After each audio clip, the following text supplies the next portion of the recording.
할렐루야, 할렐루야. 이제 광야의 식탁 14번째 시간이 돌아왔습니다. 요즘 세상은 정말 광야입니다. 코로나, 전쟁 소식, 그리고 경제적 불황. 그러나 광야에는 반드시 오아시스가 있듯이 하나님은 오늘도 살아계셔서 주님의 백성들을 위로하시겠다고 말씀하십니다.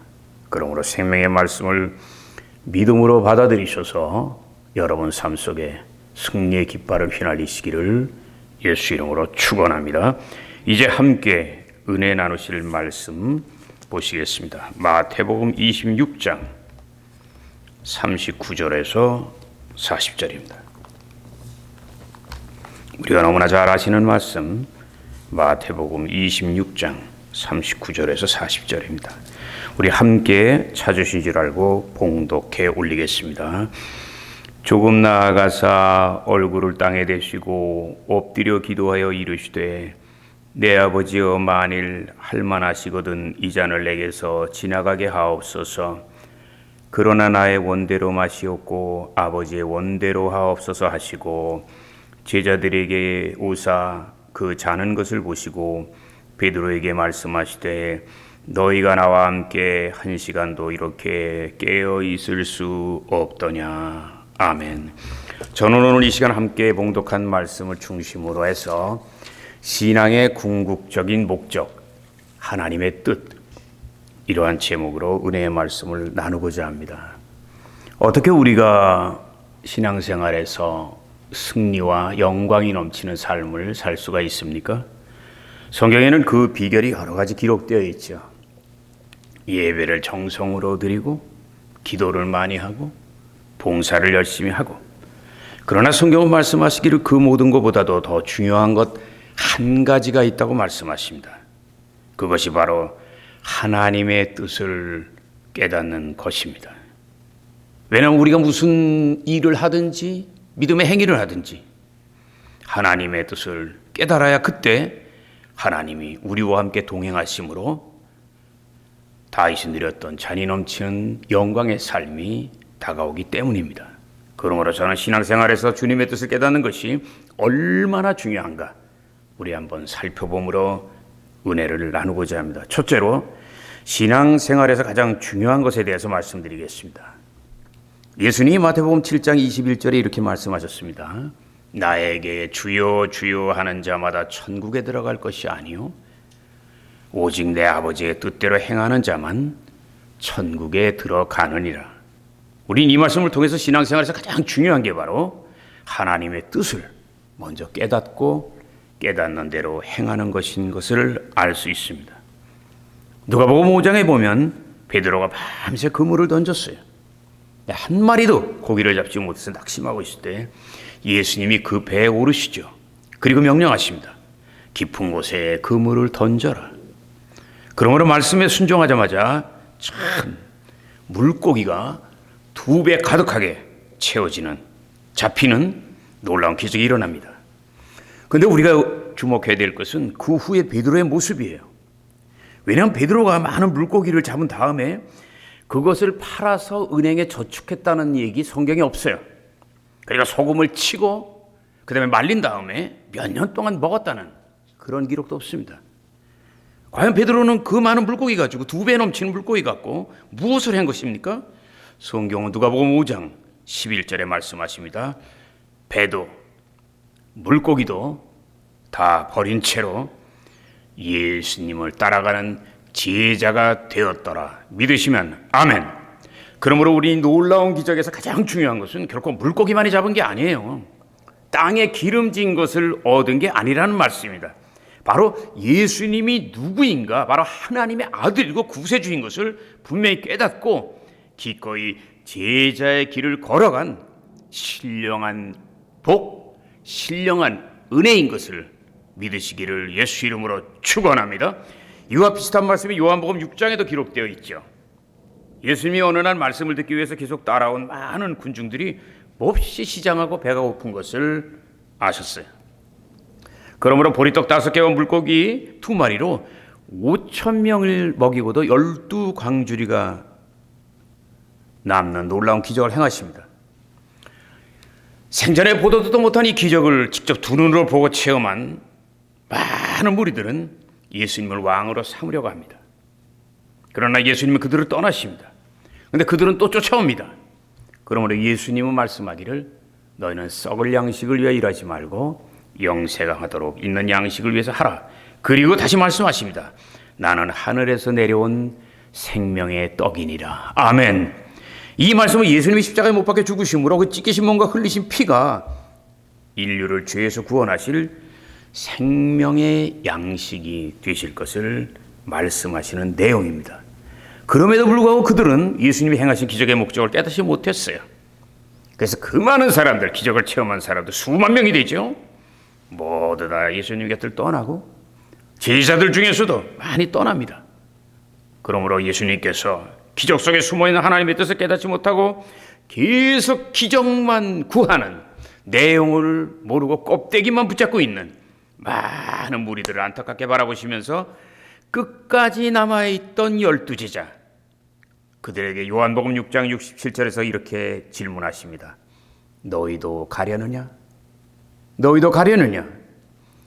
사랑하는 여러분, 성경에는 많은 기적들이 기록되어 있습니다. 그런데 그 모든 기적 속에는 하나님의 깊은 뜻이 숨어 있어요. 그러므로 비록 기적을 체험해도 많은 축복을 받아도 우리가 하나님의 뜻을 깨닫지 못한다면 그 기적은 소용이 없는 거예요. 왜냐하면 결코 그런 믿음으로는 하나님을 기쁘게 해드릴 수 없고 진정한 주님이 원하는 복된 삶을 살아갈 수 없기 때문에 그렇습니다. 그 예수님이 오늘도 놀라운 기적을 행하신 목적이 무엇인가를 요한복음 6장 38절을 통해 분명히 말씀하십니다. 내가 하늘에서 내려온 것은 나의 뜻을 행하려 함이 아니요 나를 세상에 보내신 하나님의 뜻을 행하기 위함이니라. 분명히 요한복음 6장 그 베세다 광야에 놀라운 기적을 행하신 예수님께서 왜 기적을 행하셨는가 분명히 말씀하셨습니다. 예수님도 하나님의 뜻을 행하시기 위하여 이 땅에 오셔서 그 많은 일 중에 한 가지 기적을 행하신 것, 여러분도 신앙생활하면서 꼭 하나님의 뜻을 먼저 깨닫기를 힘쓰고 그 다음 주님과 동행하고 주를 기쁘게 해드리는 복된 삶, 승리의 삶을 살아가시기를 예수 이름으로 축원합니다. 예수 이름으로 축원합니다. 두 번째, 하나님의 뜻을 방해하는 것은 과연 무엇일까?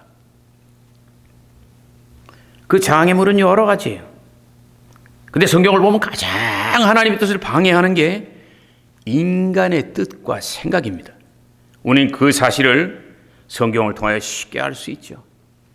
인류의 조상 아담이 하나님께 불순종한 죄 속에는 인간의 교만과 탐욕이 들어 있습니다. 그 죄는 커져서 창세기 11장을 보면 바벨탑을 높이 쌓고 하나님께 정면 도전하는 불순종과 반역과 죄로 다가옵니다. 그 죄는 훗날 하나님이 이스라엘의 초대 왕으로 세운 사울왕, 그러나 끝까지 하나님의 뜻보다도 자기의 뜻만 주장하고 고집을 세우다가 비참한 최후를 맞이하는 그 우울한 사울의 왕 통해서 우리는 알 수가 있습니다. 마태복음 16장에 보면 베드로가 신앙 고백하는 모습이 기록되어 있죠. 주는 그리스도시요 살아계신 하나님의 아들이십니다. 이 고백을 들으신 예수님이 베드로를 크게 축복하세요. 바요나 시모나 내가 복이 있도다. 천국 열쇠를 내게 주리니 내가 땅에서 풀면 하늘에서도 풀리리라. 그러므로 베드로는 너무나 기쁜 거예요. 완전히 구름 위를 타는 거예요. 근데 안타깝게도 예수님이 그 말씀하시는 의미를 깨닫지를 못합니다. 그때 상황을 쉽게 말씀드리면 베드로는 지금 이렇게 생각하고 있는 거예요.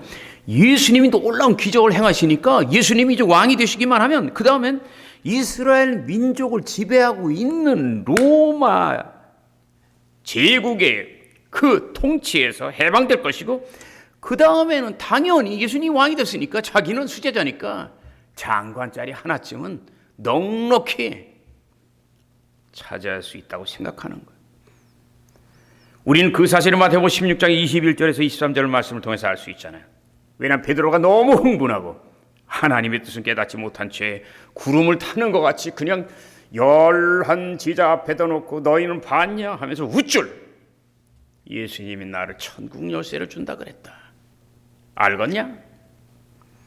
그때 예수님이 갑자기 찬물을 끼얹는 말씀을 하십니다. 내가 이제 2달 뒤에 십자가에 못 박혀 죽으리라. 내가 이제 2달 뒤에 십자가에 못 박혀 죽으리라. 인간의 죄를 대속하기 위해서 피 흘리실 것을 말씀하시죠. 그러나 베드로는 그 깊은 뜻을 몰라요. 분명히 너는 복이 있도다 했기 때문에 그 복을 땅의 복으로만 생각하고 주님이 십자가에 못 박혔다니까 아니 복을 빌어놓고 지금 무슨 말씀하시는 거예요? 그러므로 베드로는 마음이 상해가지고 거세게 반발하며 이렇게 말합니다. 예수님 정말 죽지 마세요.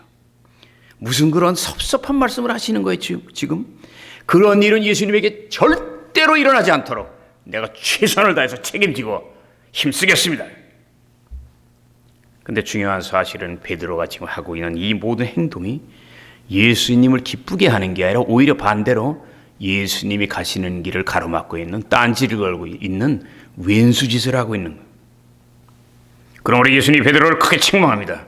사탄아 내 뒤로 물러가라. 너는 나를 넘어지게 하는 자로다.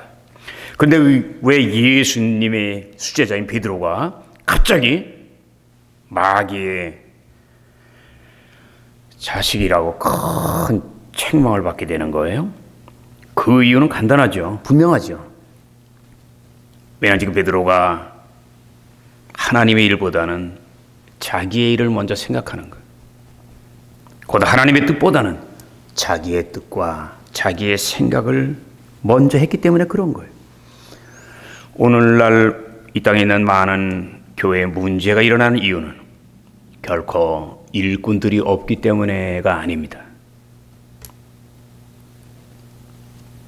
그 이유는 바로 하나님의 뜻과 생각보다는 자기의 뜻과 생각. 내 생각에는 이런데요. 내 뜻은 이런데요. 그런 인간적인 믿음을 가진 일꾼들이 많기 때문에 하나님의 뜻과 부딪히는 것이 바로 분쟁입니다. 구약성경 사사기를 보면 사사기는 이스라엘 역사에서 가장 비극적인 시대였어요. 그 이유는 아직 약속의 땅에는 들어갔지만 왕이 세워지질 않았어요. 왕이 없으니까 또 하나는 약속의 땅에 들어가니까 야 이제 뭐 배부른데 하고 영적인 깊은 잠에 빠진 거예요. 우리는 사사시대 배경이 어느 정도로 지금 완전히 부패고 썩었나 하는 것을 사사기 2장 10절 말씀을 통해서 알 수 있습니다. 그 세대의 사람들 모두 죽었고 다음 세대들은 하나님을 알지도 못하였느니라. 그런데 그 당시 이스라엘 백성들이 얼마나 하나님을 떠난 삶을 살았는지 우리는 분명히 알 수 있는 말씀이 사사기서 끝장 끝절에 짧게 기록되어 있어요. 그때에 이스라엘의 왕이 없으므로 백성들이 각각 자기 뜻과 생각대로만 살았더라. 다시 따라하세요. 백성들이 각각 자기의 뜻과 생각과 고집과 주장대로 멋대로 살았더라. 아멘. 그래서 우리는 평신도든 직분자든 주의 종이든 무엇을 많이 하고 열심히 하기 이전에 내가 과연 하나님을 앞장세우고 성령님의 인도하심을 따라 하는가 아닌가를 돌아보는 지혜로운 여러분 되시기를, 칭찬받는 일꾼들 되시기를 예수 이름으로 축원합니다. 예수 이름으로 축원합니다. 끝으로 세 번째, 어떻게 하나님의 뜻을 이룰 수 있을까? 그 핵심 비결이 세 가지 있습니다. 첫째는 나의 뜻과 생각을 버리기 힘써야 돼요. 왜냐하면 나의 뜻을 버리는 만큼만 정확하게 우리는 하나님의 뜻을 받아들일 수 있기 때문에 그래요. 신약 성경의 핵심 인물인 사도 바울은 고집이 엄청 셌죠. 그런데 예수님을 만난 뒤에 가장 큰 적이 다름 아닌 자기 자신인 것을 알게 됩니다.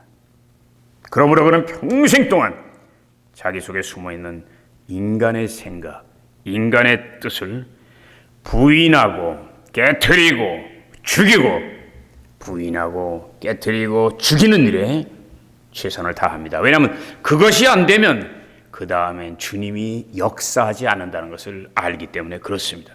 우린 그 사실을 고린도전서 15장 31절 바울의 고백을 통해서 알 수 있잖아요. 따라하세요. 나는 날마다 죽노라. 나는 날마다 죽노라. 그리고 바울은 갈라디아서 5장 24절에서 말 고백하고 있습니다. 예수의 사람들은 육체와 욕심을 매일 십자가에 못 박아 죽이는 사람들이니라. 할렐루야. 나의 뜻과 생각을 버렸으면 그 다음에는 뭘 해야 돼요? 진리의 말씀을 늘 묵상하면서 나의 빈잔에 채워야 돼요. 왜냐하면 하나님의 깊은 뜻은 진리의 말씀 안에 숨어 있기 때문에 그래요. 그러므로 성경 말씀을 많이 묵상하고 깨닫는 사람이 더욱 하나님을 사랑하고 헌신하게 되어 있어요. 오늘날 많은 사람들이 주님을 사랑한다고 하면서 하나님의 말씀 묵상을 안 해요. 영원히 복을 받지 못하니까 아무리 충성하고 신앙생활해도 열매가 다가오지 않는 거예요. 끝으로 세 번째, 성령의 도우심을 간절히 구하고 기도해야 됩니다. 왜냐하면 하나님의 뜻은 숨겨져 있는 비밀이에요. 그래서 인간의 뜻으로는, 인간의 생각으로는, 인간의 힘으로는 이해할 수가 없어요. 그러나 우리가 자신의 연약함을 깊이 깨닫고 간절히 기도하면서 성령의 충만한 은혜를 받으면 하나님의 뜻을 밝히 깨닫게 되고 그 다음 놀라운 생명의 역사가 저와 여러분의 생애 속에 그 헌신 위에 나타날 걸 믿으시고 힘을 내시기를 주의 이름으로 축원합니다. 왜냐하면 성령은 바로 진리의 영이고 계시의 영이기 때문에 그렇습니다. 이제 오늘 귀한 말씀을 마치면서 한 가지 중요한 얘기를 하겠습니다. 사랑하는 성도 여러분, 사복음서에는 예수님의 유명한 기도가 세 가지가 있어요. 자, 마태복음 6장 10절 주기도문이죠. 그 안에 강조되고 있는 게 뭡니까? 하나님의 뜻이 하늘에서 이루어진 것 같이 땅에서도 이루어지게 하소서. 할렐루야. 두 번째 중요한 게 뭐예요? 마태복음 26장 39절 오늘 본문 말씀이죠. 겟세마네 기도. 예수님이 기도하십니다. 내 뜻대로 마옵시고 하나님의 뜻대로 하옵소서. 할렐루야. 자, 주기도문도 하나님의 뜻, 겟세마네 기도도 하나님의 뜻. 그럼 마지막 유명한 요한복음 17장 4절 대제사장의 기도가 있습니다. 하나님께서 나에게 하라고 주신 일, 곧 하나님의 명령을 내가 이루어 이 세상에서 아버지를 영화롭게 하였나이다. 할렐루야.